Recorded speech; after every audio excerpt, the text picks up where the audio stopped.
Just to begin with, I have a public service announcement that's dear to my heart. This month of May, is Skin Cancer Awareness Month. And as we go into the summer seasons, I just encourage and invite you to care for your skin and those you love, their skins too.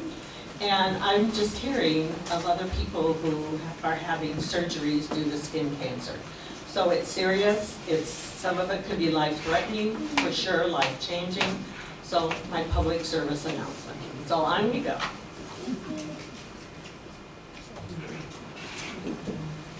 Growing up in my family, the Keck family, there was, from the time that I can remember, can everybody hear okay?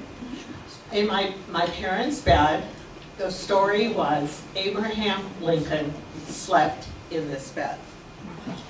And you know, around when we were going to school, at least when I was going to school, we would often, around Lincoln's birthday in February, we would often take papers, pictures, mementos, and tell the story that Lincoln slept in this bed. My growing interest in my family story led me to want to learn more about the bed. I don't know all of the story, but I know more of it, and the ancestors associated with it. I do not know, again, all the story, but some of the story I wish to share with you. And I continue to want to learn more.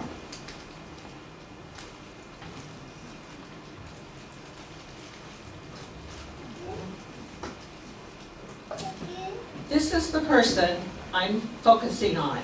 Who might you think this is? No, it is not. This is my, Katie, my sister is here, and Renee, her fourth, but it's my third great-great-great-grandfather, whose name was Stephen Sumner Phelps. And he lived, and this is just a brief because we're going to get back to him later, he lived from 1805 to 1880. And this is the primary person I'm focused on. And this is on my mother's side, our grandmother's side. Our grandmother, Addie, if any of you had known her when she would visit Maquoketa. This is the Phelps coat of arms. And my hope for this presentation of 250 Years of America, I think it's important for all of us, and I invite you to think about your ancestors. They all came from somewhere, whether, you know, early in the development of our country across the Atlantic or later on. They all had stories, and it's important, I think, to know, and to know what part of our country's history their fingers touched. So I invite you to think of a relative, and if you don't know, find out where did they come from.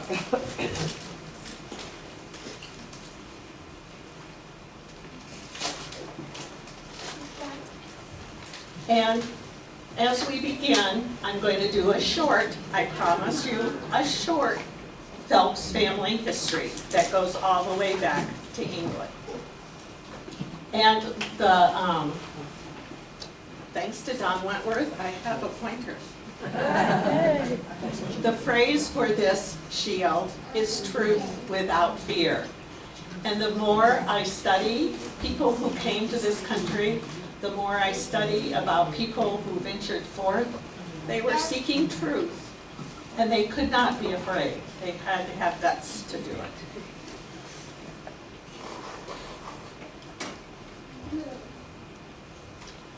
I love maps. I always have. So this is just a brief beginning of the Phelps family in America. Our branch. They came from, this is the southern part of England. Here's London. But this particular Phelps family came from the Gloucestershire area. If any of you are familiar with the Cotswolds, that's the area they came from, Tewkesbury, England.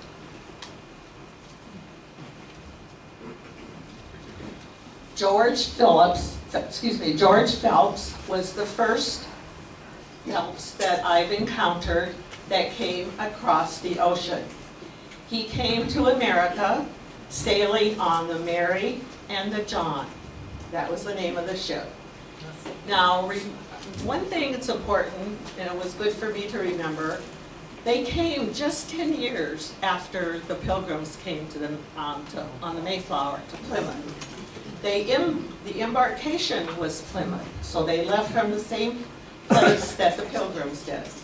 And then they got off the ship, the boat, on the Boston Harbor. It was from March 1630 to May 1630. But supposedly, here is a picture of their vessel. On board this vessel was William and George, with George being our direct ancestors. Just another little interesting note, according to resources, also on board was Matthew Grant, the fifth great-grandfather of Ulysses S. Grant.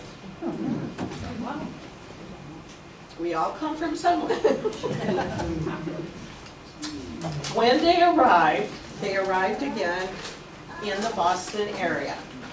And they developed and settled for quite a while in southern Massachusetts, northern Connecticut. My guess, this is a guess, that they eventually met some of the Plymouth, the Mayflower folks, and continued to settle in that area. They established towns such as Dorchester, Massachusetts, and Windsor, Connecticut. Very English names. Again, probable that they came together with other English descendants from the Mayflower and Plymouth colonies. Now, another thing that it was kind of an aha moment for me in some of this, was that we have to be aware too of what was going on the bigger picture, just not the little picture. And I found out that this Phelps family, their fingers touched the French and Indian War and the Revolutionary War. Now, there were several generations, that developed and grew around here. But then they moved to New York, to the Palmyra area, and they settled and they prospered several generations. Again, the French and Indian War and relationships with the Native Americans, they met them. My family tried to befriend them, but the land settlement was opening. And this is when the Phelps family came to the New York area. And they were very instrumental in developing that area. Stephen Sumner Phelps, and I'm going to call him S.S. Phelps because I understand that's what he was called. He began venturing west beginning in 1819. So in that time period, there were many generations of Phelps that were born and raised and went forth. But this is the branch that I'm most interested in. The majority of the family followed in 1820. They traveled, and think of how they were traveling. They were traveling mostly by foot and maybe wagon, down New York, into Ohio. I lived there for quite a while, and I wonder how many Phelps cousins are there. Then over in Indiana, and eventually to Illinois and the Springfield area, what we know as Springfield.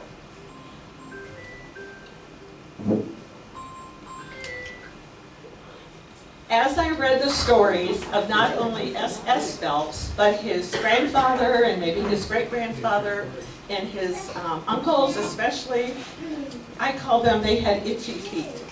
They wanted to discover new opportunities, especially as fur traders. That was kind of their thing. And that's what made them have some money to do some things with. And not only this part of my family, but also as I explore the Keck part, my questions always are, is what made them come west? What made them venture into the unknown? And again, I find it quite amazing how quickly back then news traveled about what was happening out west. They knew by word of mouth. And again, a part of my ahas is you have to focus on the bigger picture, just not on your family, the bigger picture. What was going on in the development of our country. For example, we're going back to grade school. You've read about the Louisiana Purchase.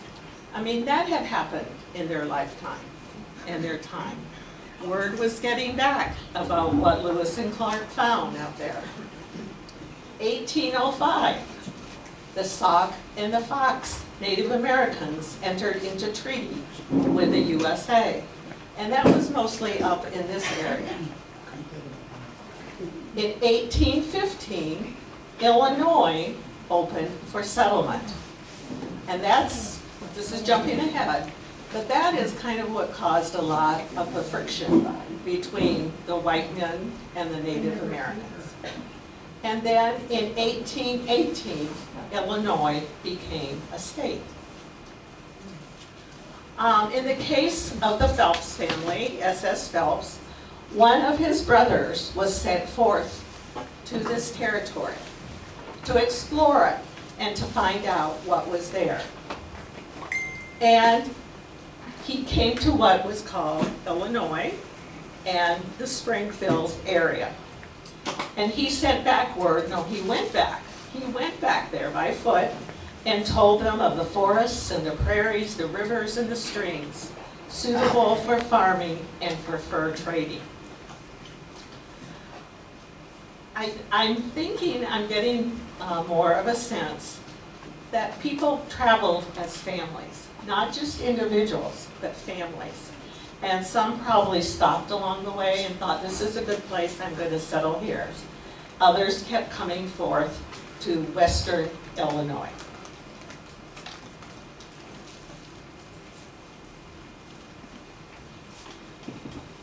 I'm sorry, I still like maps. So where are the places that I'm particularly interested in this story? The S.S. Phelps, his brother and his father, spent a lot of time around Springfield and eventually Lewiston, which is not too terribly far from Springfield.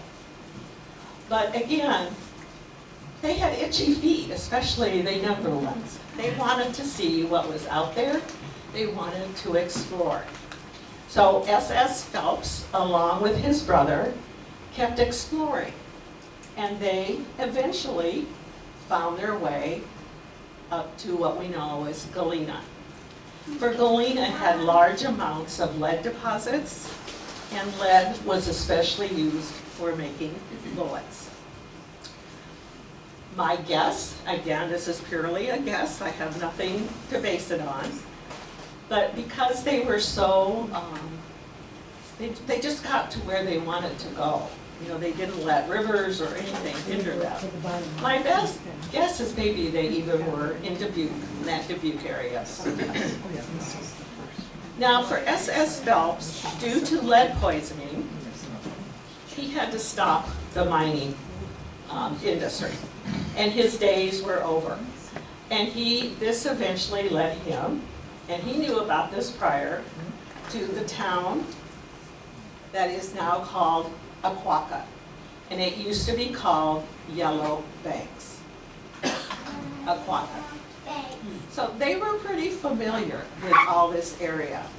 And I believe even in this area, St. Louis was starting to develop as a commerce area. So this was all developing. And again, part of the story is this led to some conflicts, a lot of conflicts, with the Native Americans. So that was also going on at this time. Aquaka, Illinois. I believe it started out in Warren County, Illinois, but now it's in Henderson County. It is on the banks of the Mississippi River, about 15 miles north of Burlington. Now Aquaka is considered part of the greater Burlington area. Phelps and his brother settled the town, and they surveyed the town. Their philanthropic nature helped to establish some of the major buildings in Aquaka, and they became quite prosperous. Again, fur trading was their major trade. You know, it was their hope and dream that Aquaka would prosper. They were right on the Mississippi, where boats were coming up and down the Mississippi, and trains would eventually come through. But that didn't happen with time, and time would not be kind to Aquaka. A couple weeks ago, I visited Aquaka, and I was kind of sad to see the town. It just kind of was run down, and I just thought, as Phelps would be sad, my mom would be sad, our grandma would be sad to kind of see it, how it is. This was one of the downtown areas of Aquaka. But there's kind of a fun part of Aquaka. I believe Aquaka is known now mostly for summer cottages and camping, again for it being right on the river. But I'm jumping ahead now to something very quirky. So we're taking a break from history. So think about 1972. In 1972, a circus came to Aquaka. And it was July 17, 1972. And there was a bad storm with lots of lightning. There was an elephant named Norma Jean. Norma Jean was killed by lightning. Yes, poor elephant. Okay. That gave Aquaka a little bit of identity, you know? And there is in Aquaka a memorial to Norma Jean the elephant. My understanding is she's buried there. They dug a ditch and they buried this elephant in Aquaka. And here is Norma Jean. Now, there used to be, my understanding again, a festival in honor of Norma Jean, but no longer. And again, I think this kind of goes back to how Aquaka didn't prosper like people were hoping it would. Okay, done. Okay, ready to move on, back to history. Just kind of fun, quirky stuff. I don't know if I would recommend going to see it. Okay, we're back to Stephen Sumner Phelps, my third great-grandfather. He and his brother, Alexis, were the primary founders and developers of Aquaka. He built homes, and they built the community buildings, and they had lots and lots of acquaintances. And they developed their livelihood. They were, and I think still are, very prominent in the history of Aquaka. This is the house that Stephen Sumner Phelps built. It's right here. And this is the house that we're interested in for a few minutes. In this house, wait a minute. There we go. In this house was a bed. And this is the bed that we're thinking about. And it was in this house with a nice screen porch. So that's the bed we're thinking about. S.S. Phelps was an entrepreneur, always looking for opportunities, not afraid to take risks or adventures into unknown territories. And as a fur trader, that is exactly what he did. not only in the immediate area around their respective homes, but across the river to what eventually would become Iowa. Here are some pictures. My references said that he traveled a lot by foot and a lot by canoe because he has to cross the Mississippi to get to Iowa. And he would canoe the Des Moines River and established a post. I think they established lots of posts out there in Farmington, which is now Farmington, Iowa. He also went as far as Johnson County, what we know as Johnson County. He was thought by many to be the first white man to set foot in this Native American territory. One, as I read about him, and even about his family back in New York, one of the things that I've read that just has really made me respect him very, very much was how he and his family treated and interacted with the Native Americans.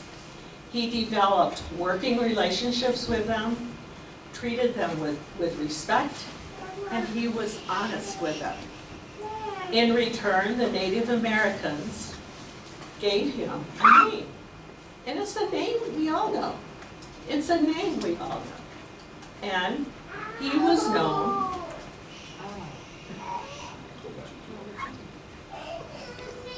as the first Hawkeye, because the Native Americans gave him this name. Now, I don't know quite how to pronounce it, but Washin Yakwash. And you know, my family, one sitting right there, bleeds black and gold, so I think she would be very proud to have her fourth great-grandfather as the original Hawkeye. And I think we've all spent a lot of time in Johnson County. So that's just kind of, again, an interesting quirk and something that lives on because of his life and his respect for Native Americans. Another thing, again, as I mentioned, I think he knew lots and lots and lots of people. And he even knew people in the Burlington, Iowa area, and he knew the person who was trying to develop the newspaper down there and was struggling because of his kindness, because of his wanting to see this part of the country grow and prosper. He helped financially to establish the first newspaper in the state of Iowa, the Burlington Hawkeye.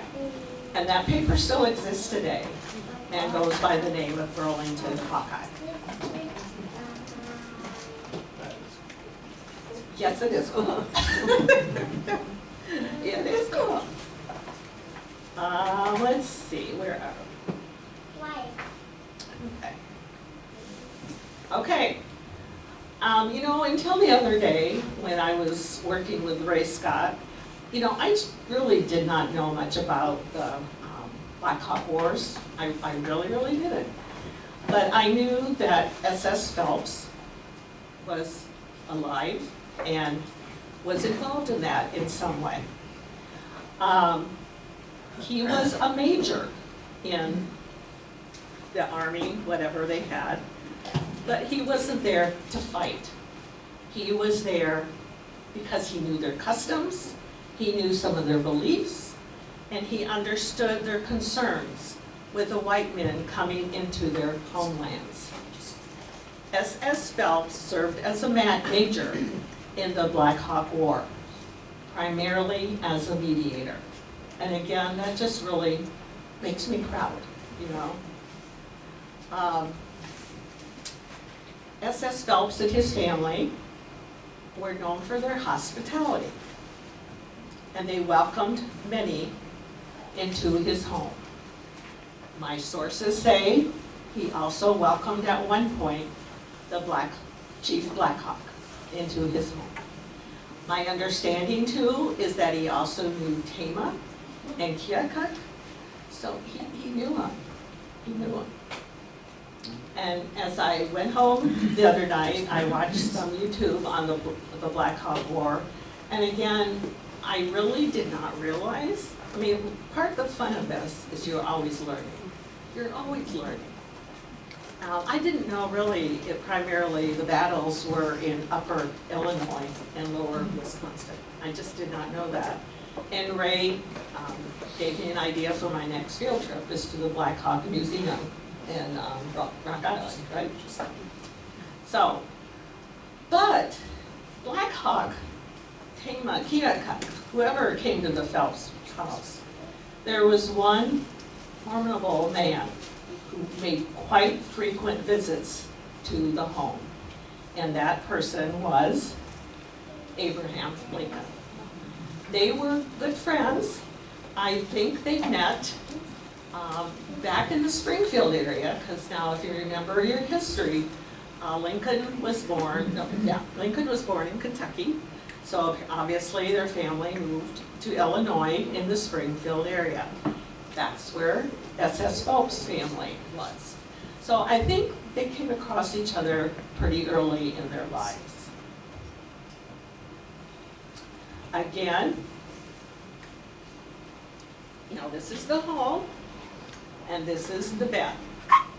Lincoln always stayed in the Phelps bedroom, and this black walnut four-poster bed was known as Lincoln's bed. This quote, this writing is from the Burlington Hawkeye from 1922, and it says, "There are 14 spacious rooms in the house, in them scores of pieces of valuable furniture that would make the eyes of an antique enthusiast fairly bulge." I don't know if we have some of that furniture or not. It'd be nice to know. Practically all the furniture is either black walnut or solid mahogany. One of my questions that I still would like to find out, I don't know how it got there. I don't know. Again, I think St. Louis at that time was an up-and-coming commerce, whether it came from St. Louis, but I bet you it came via the river. That's my guess. I still would like to find out. That's on my list.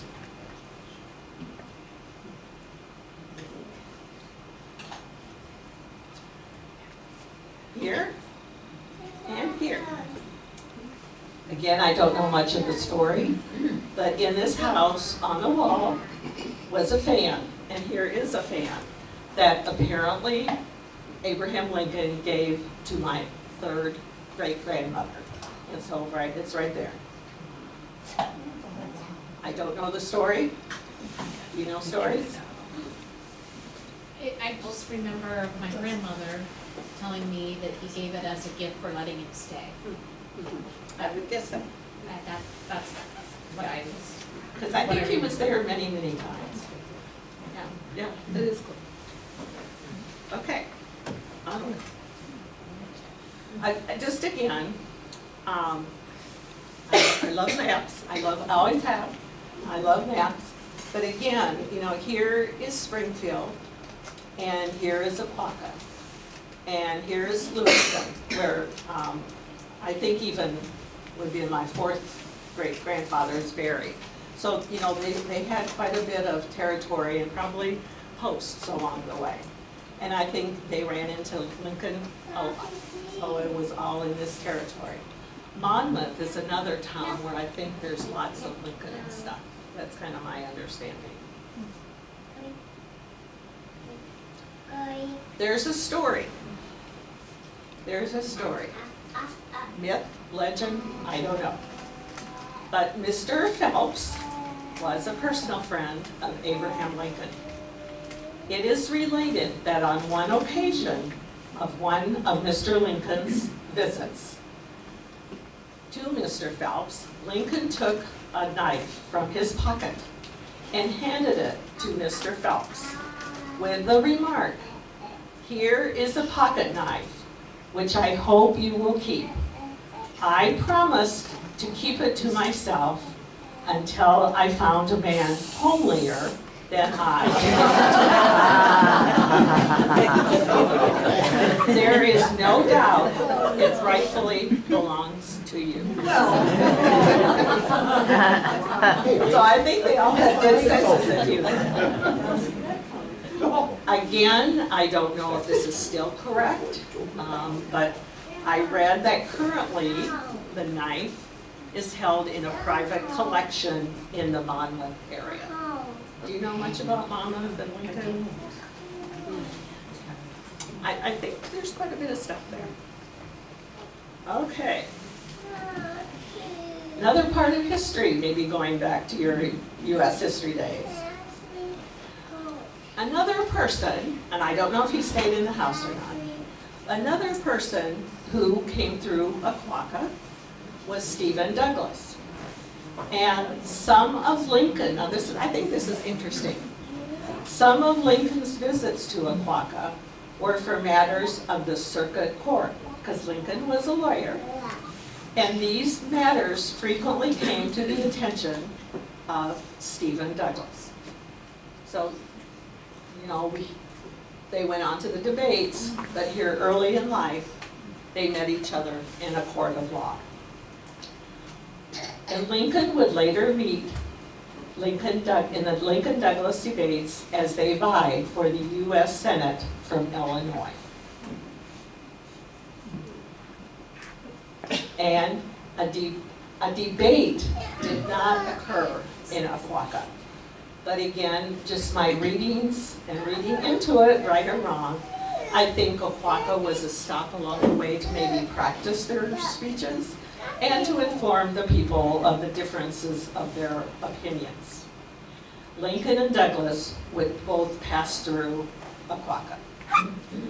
And of course, it was these debates that brought Lincoln to the attention of the nation at large. And then eventually, they would meet in the debates. Lincoln, of course, lost the election of 1958, and that he would become president in 1860. And again, this debate brought him to the national attention. Now I'm going to go back just a minute. Okay, these statues are not in Aquaka. Somebody said they had seen them. Who said they had seen them? Okay, they're in Freeport, Illinois. And I just happened to be helping a church over the Easter holidays up in Freeport. And they have a town square there where you can kind of walk along. And it was in Freeport that the second debate was held. And you can kind of walk along and read the story of the debates. Another thing, purely quirky, Freeport is known, you know what it's known as? It's known as the Pretzel City. I don't know why, but I know that. And Clay, my nephew-in-law, went to Decorah, and he said, yes, that's right, because he had a friend who had come from Freeport and was known as, they were known as the pretzels of their school. So that might be fun to go to. I would recommend that if you want something close, interesting, not too much gas. Okay. Okay, debates. Okay.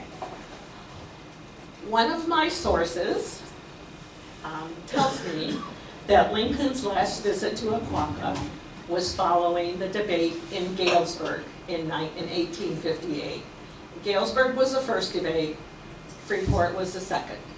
I don't know the rest. But having come across much would suggest that Phelps did not see Lincoln too much after he became president and during the war. Again, I do not know if he would attend Lincoln's funeral in Springfield. My hunch is, I bet he did. Just, you know, just a hunch. I don't know. I do not know.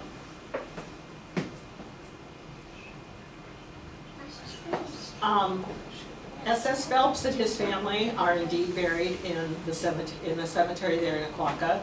And my resources say that the Phelps family gave the land, the property for the city cemetery. So he is there. I didn't see him. Okay, so now we're back to the house.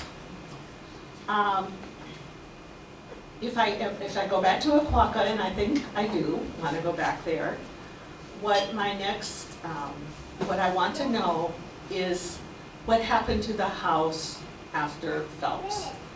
I know there were some ownerships outside the family, because it says Hobson.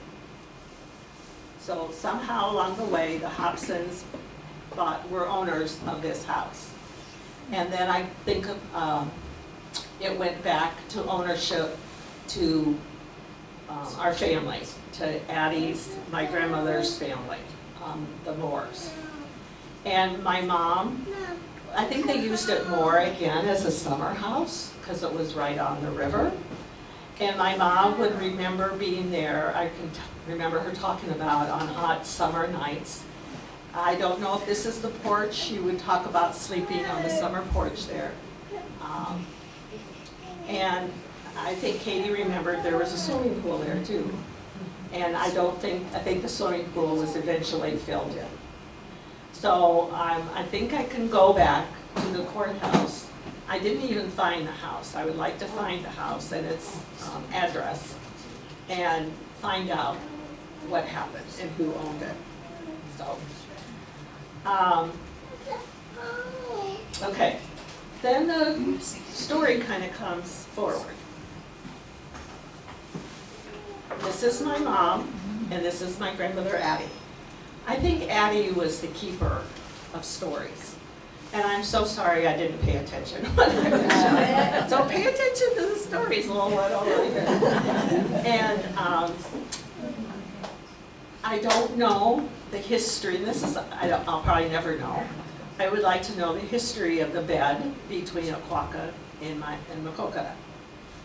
Assumptions? I know it probably ended up in Burlington. My grandmother had a very big house at one time. I wonder if one of the bedrooms there, the bed was there.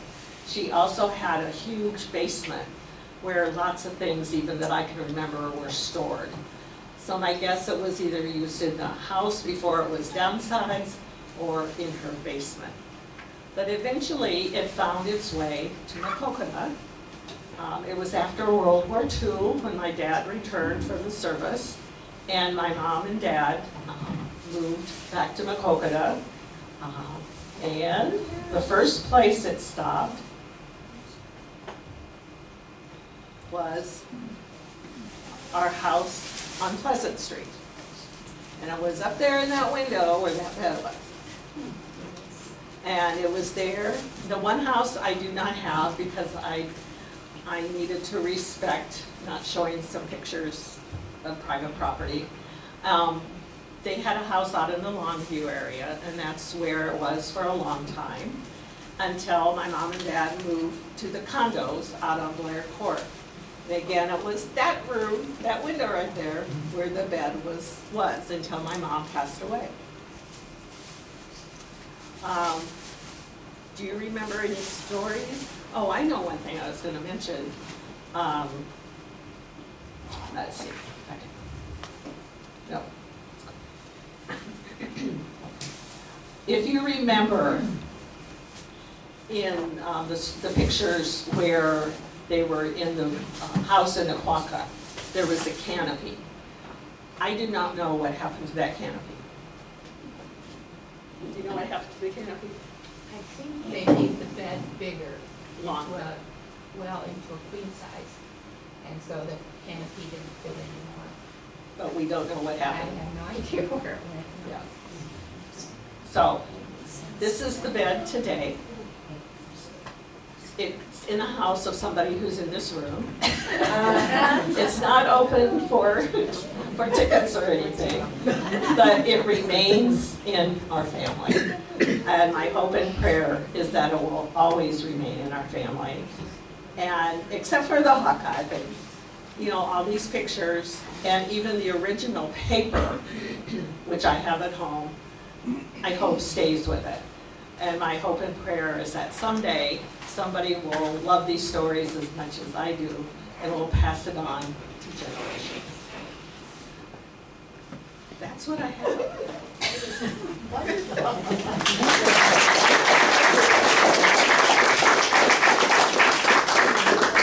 Any questions, comments? So you don't know if that house is still standing or not? Really? I've heard yes and no. If it's standing, it could be kind of not in good shape. And that's what I want to go back and find out. Yeah. And I think I still want to find out the ownership of the house. And I've been told I could probably do that, I guess, through the recorder's office.